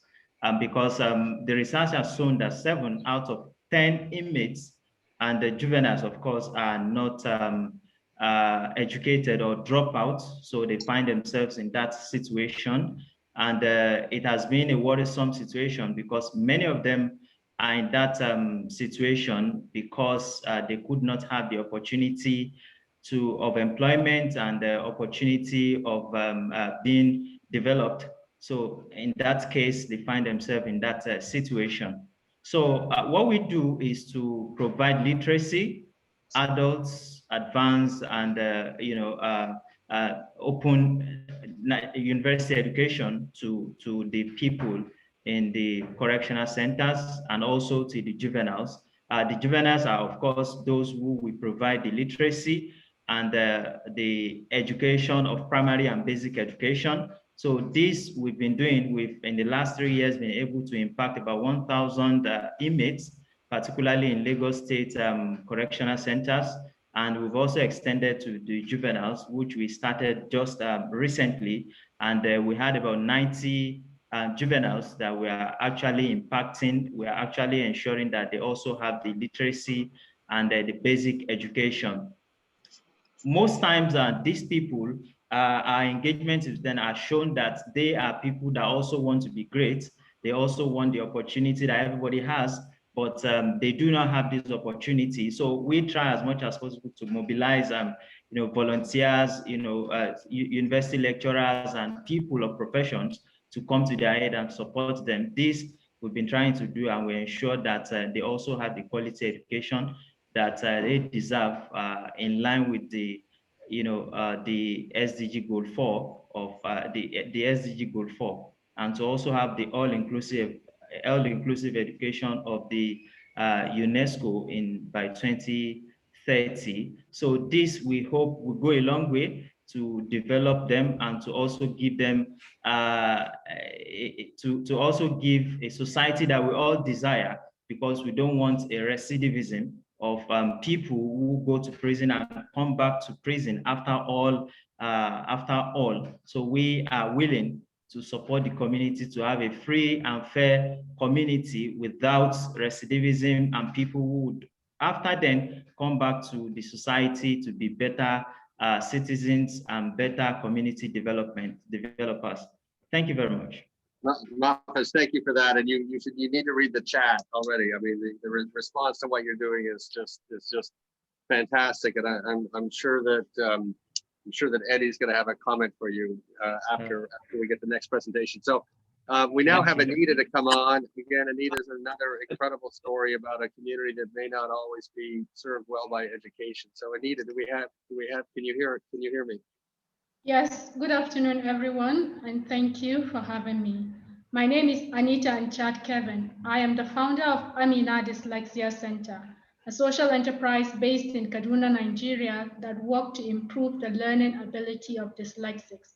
Dyslexia can cause illiteracy, and illiteracy is a major cause of poverty the world over. At Amina Dyslexia Center, we solve the problem of illiteracy as caused by dyslexia. Dyslexia is a neurological condition that slows the brain's ability to learn. It affects 10 to 20% of every population. That is 2 in every 10 children in a classroom are dyslexic. From our work in Kaduna, Nigeria, we found out that about 98% of teachers are unaware of the condition. Therefore, we designed a 4-hour school system to help dyslexics find their learning strengths and conquer their learning challenges. This gives them access to quality education. The 4-hour school system uses an individualized education plan and assistive technology to support dyslexics in exploring their learning strengths and focus it towards a career goal. This makes learning more purposeful and enjoyable. In the last 24 months, we engaged about 811 educators and 213 parents within Kaduna State. This allowed us to reach about 9,000 school children, 900 of whom are dyslexic. While doing that, we raised $3,200 in revenue through our assessment and remediation, which we offer at $80 per dyslexic. We also generated revenue from courses for teachers and parents. In the next 5 years, we intend to scale our 4-hour school system through our franchise business model, which can be incorporated within an existing school system or as a standalone dyslexia school. The team at Amina Dyslexia Center consists of a dyslexia practitioner, a computer scientist, a speech therapist, and a linguist. Our competitive advantage is found in our curriculum, our business model, and in the near future, our assessment for dyslexia. And that is, we are building a software that will help us assess dyslexia. We need about $80,000 to automate our services, to develop decodable reading materials, to acquire licenses for our franchise business model, and to create awareness about dyslexia through our marketing activities. Our vision for dyslexics in Africa is to empower them with the right skills that will enable them to unravel their creativity and achieve their personal best. Thank you so much for giving me this opportunity. Thank you, Anita, and thank you, Mara. It's great to see you, Shagan, on the video. I mean, as you can see, these are 3 leaders that have stepped up and are bringing education to, it's a term we use, complex populations, but people often left behind. I'm going to do a little bit better job on protocol at this point, and maybe ask His Excellency, who's stayed with us through the whole session. So thank you, sir. And His Royal Highness, if you have some thoughts or comments on the complex population part of our day today. I think I'll yield to His Excellency. I'll leave my so after the other SDG advocates have spoken.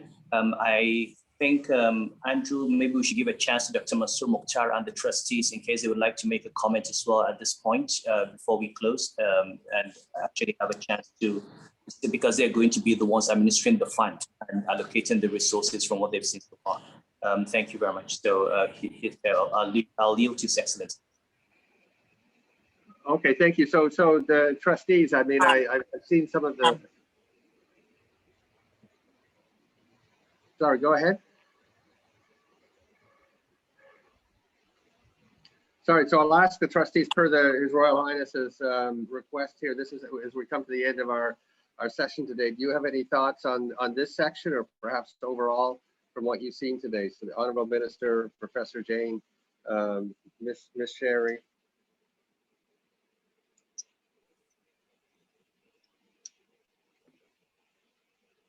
Yes, Master, Can please you go go ahead. first, Sherry? Go ahead, Master. Thank you. Well, thank you very much. I'm really delighted and honored to join you today. And also, I would like to thank Your Highness for inviting me to be part of the Board of Trustees, part of this important initiative.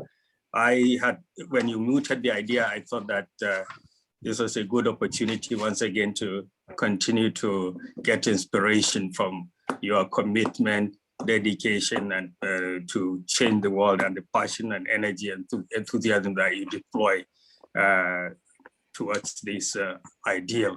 But I now see that there are people that appear to be more passionate, more energized, more dedicated, more committed. And I think maybe it's time for us to retire and yield this floor to the younger generation. But again, I really have enjoyed this afternoon session, and really look forward to the opportunity to work with you and with the 1 Million Teachers Incorporated team, along with other stakeholders, to leverage the contacts I have with some of the development partners, also like Global Partnership for Education, the Islamic Development Bank, and others, to see how we could really together make a difference. And I want to really thank and appreciate all those that have made the presentations today. They're truly inspiring and really very motivating for all of us. And there is hope really that the younger generation will really lift us to higher levels and help address the major challenges that we have been confronting.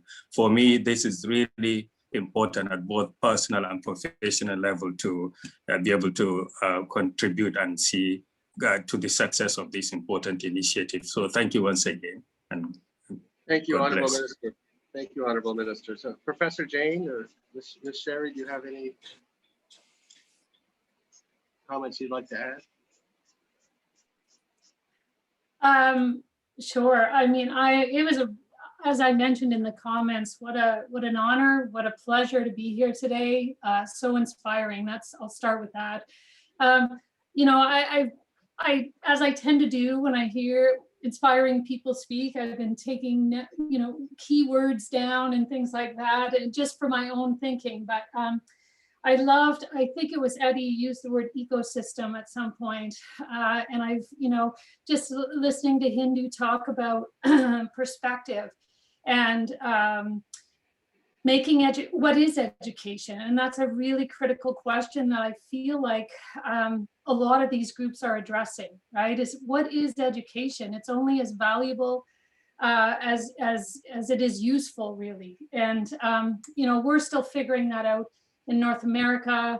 We're trying to figure out problem-based learning, things where kids can actually take the knowledge and see how it's useful outside of the classroom. And all of these projects are doing such a phenomenal job at that. And it's a real pleasure. And as I mentioned in a previous talk, I had a whole group of people behind me all my life as an academic saying, you know, that's a great idea, Jane, you know, run with that. And I just want to say the same to all of you. These are phenomenal ideas, and please run with them. And it's my pleasure to support all of you. And thank you for including me. Thank you, Professor Jane. Sherry, do you have a final comment from your side? I will just briefly add, it's just been such an honor and a pleasure to have been here. Huge thank you to all of the organizers and all of the speakers today. It was so inspiring. And I want to just loop us back to the beginning, which was education is the root of solving all the other SDGs. And thank you to everyone who is making this change in the world. And I'm just honored to be here. Thank you. Thank you, Sherry. So as we come to close, let me ask the SDG advocates, Hindu, Eddie, if you have any final comments at this stage before we give the final word to His Excellency and to His Royal Highness. Yeah. Go ahead first, Eddie. You first. All right, thank you. I just wanted to comment on the last 3 projects we saw, because obviously I'm deeply, deeply passionate about inclusion. And I was reflecting as I was listening to those three presentations, I was thinking about what President Nana was saying about reimagining education and public policy specifically, because I think that's so important, because ultimately what the last three presentations revealed for us is that nobody is disposable, right? Yes. Nobody's disposable, and everybody's stories deserve to be told. I saw that comment in the chat.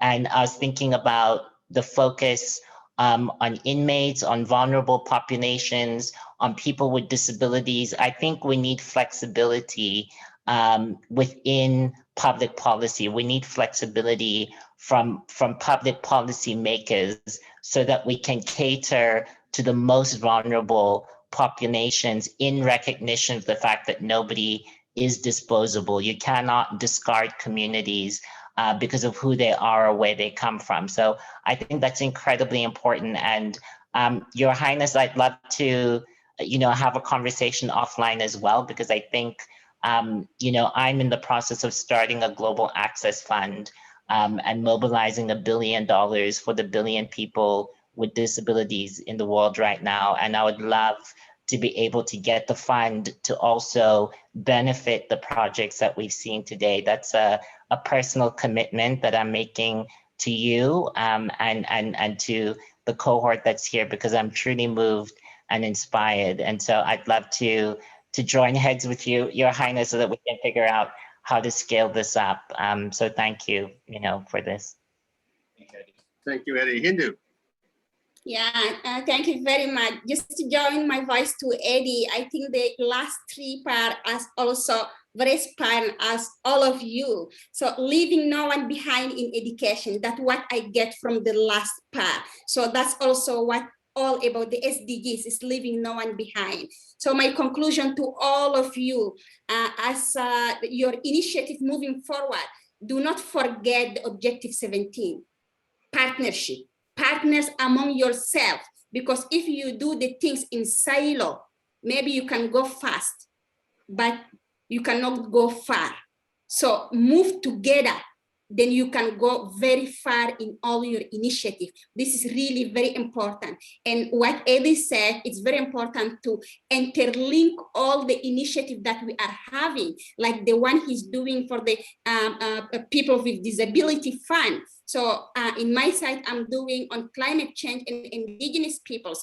If you hear from my call also during the Biden summit, it's how all the ODA, and I know that His Highness used to be the governor of the Central Bank of Nigeria, so you know what I'm talking about. So all the development bank, all the climate funds, all of them, how they can commit at least $1 billion to all the indigenous lead solutions. We want the communities lead solutions to be the one who can drive, because they know better the communities, they know better the realities, they can adapt all those realities. So how we can put all what we are doing together and help our peoples moving forward. And educations, it's not only about going to school. Education, we have the informal education that we can put in the centers. So thank you very much for this opportunity. Thank you, Hindu. Dia, we need a final word from you on what this is all meant for storytelling this afternoon. Well, it's hard to just say that, Andrew, because I think it's meant for a lot more than just storytelling. But I would remind everyone a few of the things that were big takeaways for me. And of course, all the wonderful leaders who are doing the work on the ground, a few reminders for them. One, remember to make it personal. Two, remember to keep it indigenous. Make sure it's local, make sure it's real, make sure it's accessible to more people, and keep the appeals as personal as possible.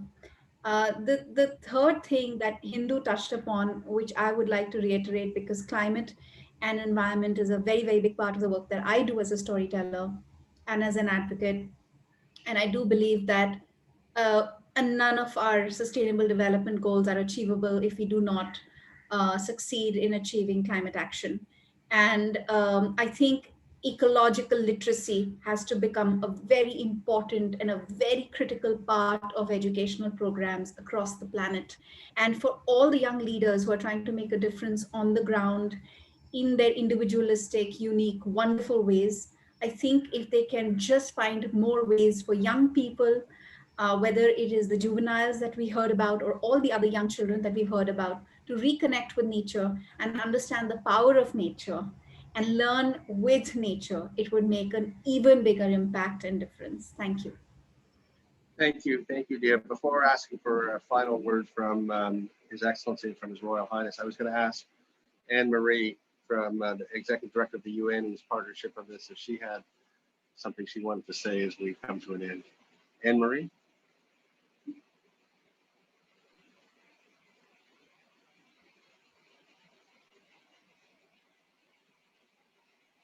Well, perhaps we've lost Anne-Marie. I thought she was still with us on that. But so let me ask, turn it over to His Excellency, the President of the Republic of Ghana, and His Royal Highness for some final thoughts as we come to a close. So thank you very much, and I want to congratulate you on having been able to moderate this very complex program so efficiently. You've done well, and it enabled us to have had a very rich discussion.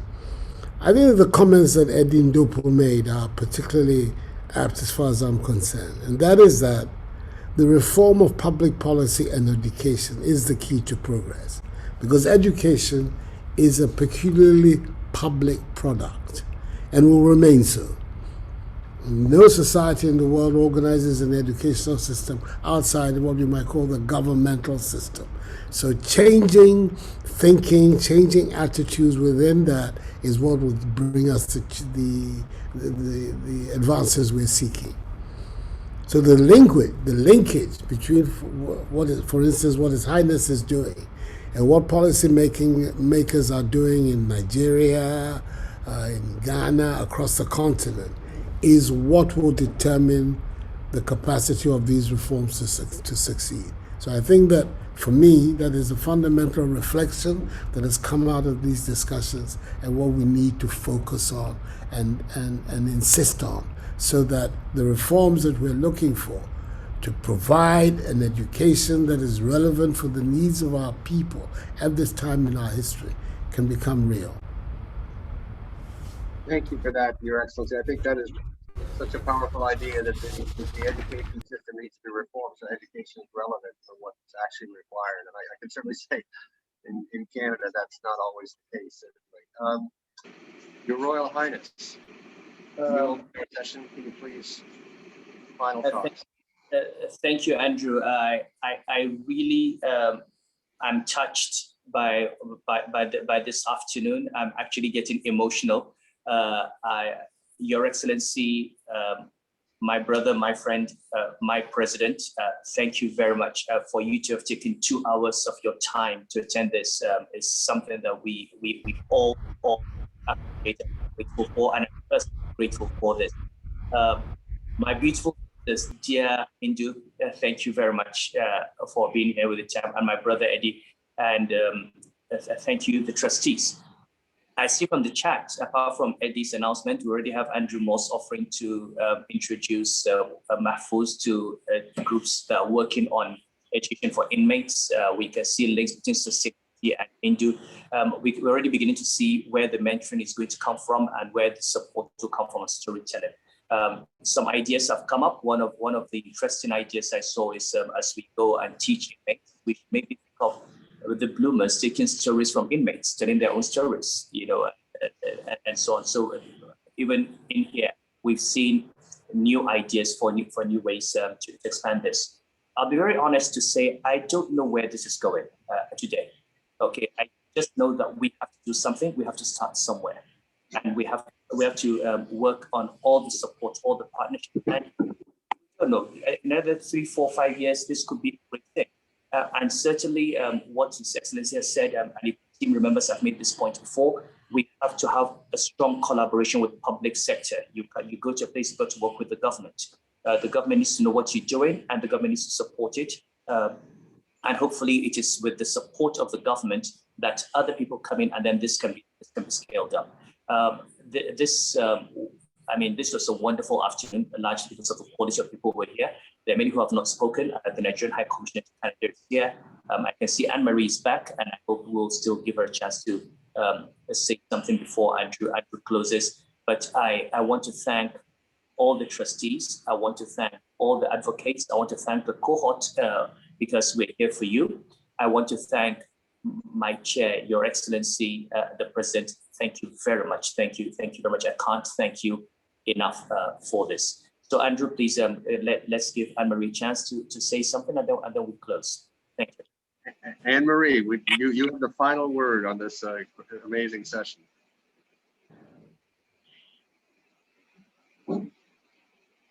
You're muted. Thank you for the incredible honor. And what I'm so impressed with is this intergenerational leadership that I'm seeing coming together in an inspired way, in a really meaningful way of really putting people and the planet really at the center. Thank you so much, Mr. President, for being our wonderful co-chair of the SDG Advocates. Your Highness, thank you for leading the way and giving us direction. And to all the other who are listening today, I think we've got our marching orders. It's our job now to make sure all of these students succeed so that all of our children and all students can learn. Thank you so much for letting us be here with you today. Thank you, Anne-Marie. So I'll just do a final thank you. I think we've come to the end of our time. I just want to thank all of the incredible team that works with His Royal Highness on putting this together. He named them at the beginning, but I just think that they've done a fantastic job today. So a big vote of thanks for them. And thanks to all of the participants, the trustees, to the SDG advocates that have joined us today, to all the dignitaries, to Anne-Marie from the UN, and every guest who's here, but most of all to the 10 extraordinary young leaders that didn't get asked to do what they're doing. They just stepped up and did it, and it's an inspiration for all of us. So thank you, and that brings our program to an end today. Andrew, if we can all unmute and give everyone a round of applause, please.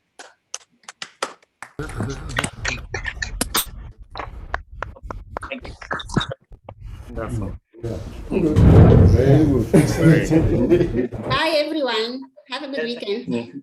Bye-bye. Thank you so much. Fantastic. Bye. Bye-bye. Bye-bye. Thank you very much. Bye. Thank you. Thank you. Bye, everyone. Bye.